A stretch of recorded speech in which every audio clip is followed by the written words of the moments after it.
tips that you would like to share with the people out here as to how a team is made from beyond being a great individual player? Even a Brian Lara couldn't win for West Indies. You need 11 good people to win a match. So anything that you would like to share? India, in my perception, is a tremendous talent pool. This is not… I'm not speaking this out of my nationalistic fervor. I'm not so identified with the political identity of a nation as such. But what I see is, having spoken to all kinds of people across the world, I've spoken in large universities, scientific community which have very keen minds, academics and others, but on an average, if you pick up a bunch of 100 people off the streets of Mumbai or Bangalore or Chennai or somewhere, you will find generally they are of a higher intellect than what you can pick up anywhere in the world, believe me. I'm not saying this because I'm an Indian. Generally, natural intellect is very high, but it is one of the most disorganized intellects. They have intelligence, but organization has not happened, which essentially means lack of leadership. There has not been an inspiring leadership for a long time. We get leaders only when there is super crisis. We don't get leaders to manage our well-being and enhance our well-being. Only when we're in a real deep pit, like Mahatma Gandhi is born, because we're in a total mess.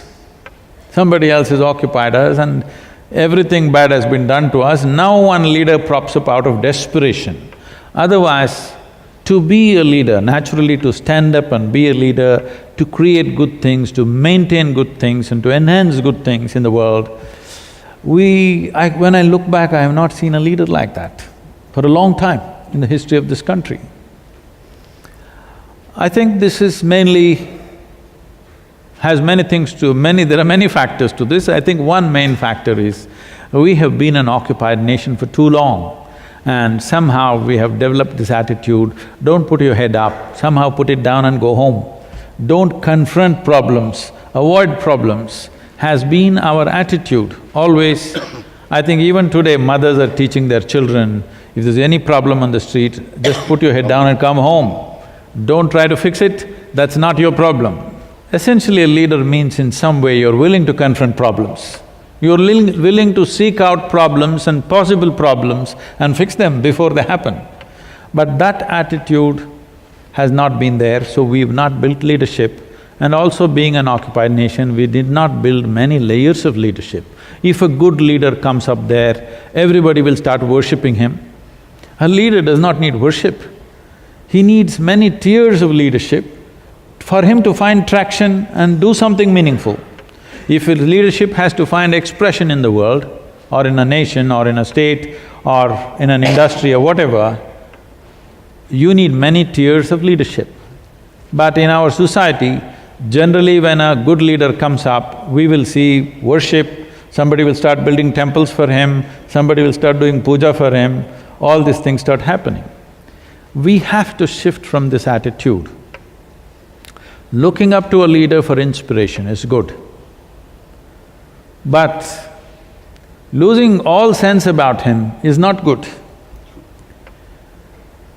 So, what is needed in this country is to develop those many tiers of leadership. This is in… somewhere in 2004 that someone was at our yoga center, a very prominent person in the country, and he asked me, Sadhguru, this is great what you're doing, but what about the nation? I said, see, I have a list of 2,000 people who will make a difference for this country if we impact them. Get me these 2,000 people in the next 4 years. You will see a quiet change will happen in the nation. I'm not talking about prime ministers, chief ministers, because generally their tenure is 5 years and they're gone. But there's another set of leaders in the society who may be business leaders, who may be bureaucratic leaders and social leaders of various kinds, who have a solid 25 to 30 years to impact. Because if you're thinking of any kind of serious impact, you have to think at least 25 years at a time, otherwise nothing significant can be done. So we've been trying to reach them and touch them. Now I can say about 42% of these 2,000 people across the country we have touched, they are bringing about a quiet, silent revolution.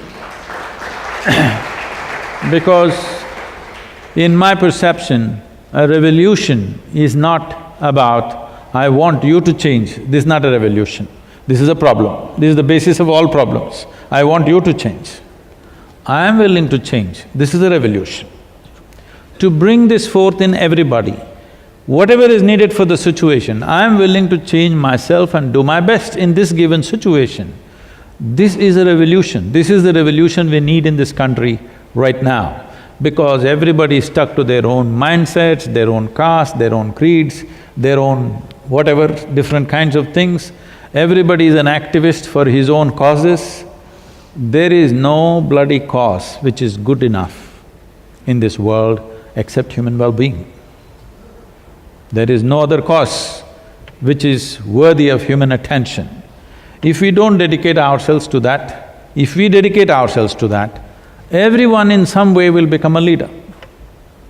If your fundamental thing when you step out of your home, if your thing is, today wherever possible, whichever way possible, I will impact as many people as possible. What I'm saying is, let's say you come in touch with 10 people.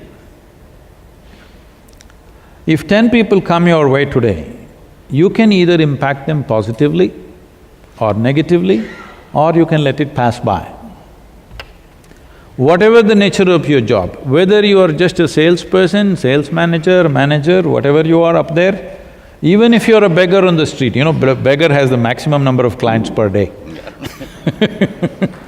It doesn't matter who you are. I have seen beggars who are positively impacting anybody who comes to them, they're saying the right things. I'm saying in every possible way, either you can positively impact somebody, negatively impact somebody, or let it pass. So according to one's capacity to do things, depending upon one's intelligence, competence, capability and the position that we hold at a given moment, our impact may be small or big, but we can impact.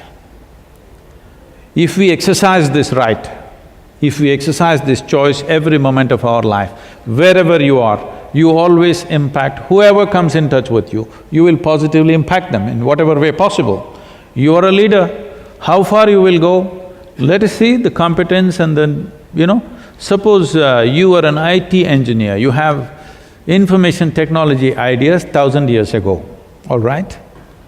Maybe you would remain unemployed right through your life, but you could still impact people. I'm saying the time also decides how impactful we are at a given time in history. But the important thing is that you take up this responsibility. Whoever comes in front of you, you will in somehow make a positive impact on their life. If you start doing this, you are a leader. Whether what capacity you function in depends on variety of things that will anyway arrange itself over a period of time.